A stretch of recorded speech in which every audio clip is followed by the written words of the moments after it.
नमस्कार विद्यार्थी व पालक मित्रांनो, आजचा जो विषय आहे ते महाराष्ट्र राज्यामधील स्टेट काउन्सिलिंग मध्ये जे गव्हर्नमेंट कॉलेजेस आहेत त्यामध्ये हिली एरियासाठी म्हणजे डोंगरी विभागातल्या लोकांसाठी रिझर्वेशन आहे आणि त्या संदर्भातल्या माहितीसाठी मी आज तुमच्या समोर आलोय। इतर राज्याचा विचार करण्यापेक्षा महाराष्ट्र राज्यामध्ये हिली एरियाचं रिझर्वेशन पॅरलल रिझर्वेशन प्रत्येक कॅटेगरी वाईज 3% आहे। हे हिली एरियाचं रिझर्वेशन प्रायव्हेट कॉलेजमध्ये नाही, फक्त गव्हर्नमेंट कॉलेजमध्ये आहे आणि या गव्हर्नमेंट कॉलेजमध्ये 3% रिझर्वेशन हे हिली एरियाच्या त्या कॅटेगरीतल्या लोकांना मिळू शकतं।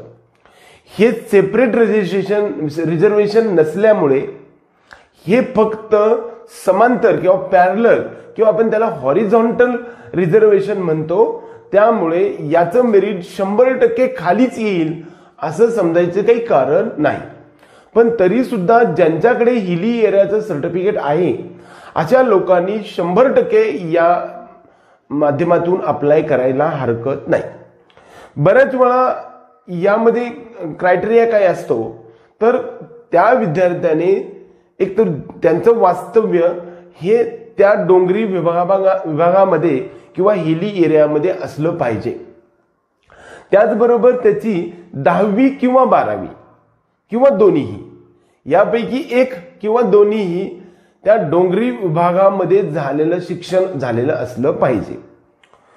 बऱ्याच वेळा ह्या सगळ्या जे हिली एरिया आहे ते कोणते कोणते गावांची लिस्ट आहे तर हे आपल्याला www.mahacet.org.in मी आणखी एकदा सांगतो www.mahacet.org.in या वेबसाईटवर ह्या डोंगरी विभागामध्ये मोडणाऱ्या गावांची लिस्ट आपल्याला सापडेल आणि आपलं गाव त्या ठिकाणी आहे का हे पहा।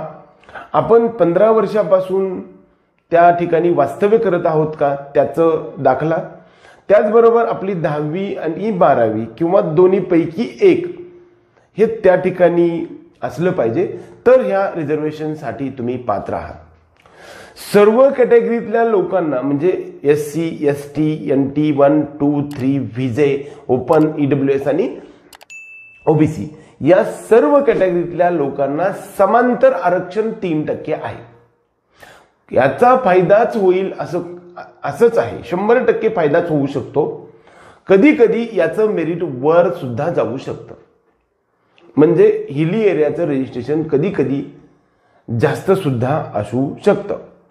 दुसरी गोष्ट, या समांतर आरक्षणामध्ये आणखी 2 डिव्हिजन आहेत, ते म्हणजे जनरल कॅटेगरीसाठी 70% आणि 30% हे महिलांसाठी आरक्षण आहे। त्यामुळे हिली एरियातील जे विद्यार्थी राहत आहेत किंवा त्याला डोंगरी विभागातील विद्यार्थी राहत आहेत, आपलं गाव त्या डोंगरी विभागामध्ये येते का ते पहा आणि त्याच्यासाठी लागणारे जे अप्रोप्रिएट डॉक्युमेंट्स आपल्याकडे आहेत का ते पहा आणि त्यानुसार जर हे सर्टिफिकेट बनवून घेतलं तर आपल्याला काउन्सिलिंगमध्ये निश्चित फायदा होईल। या संदर्भात काही क्वेरीज वगैरे राहिले नाहीत असं मला वाटतंय, असेल तर तुम्ही कमेंट बॉक्समध्ये पाठवा, त्यावरती आपण उत्तर देण्याचा प्रयत्न करू। जय हिंद, जय महाराष्ट्र।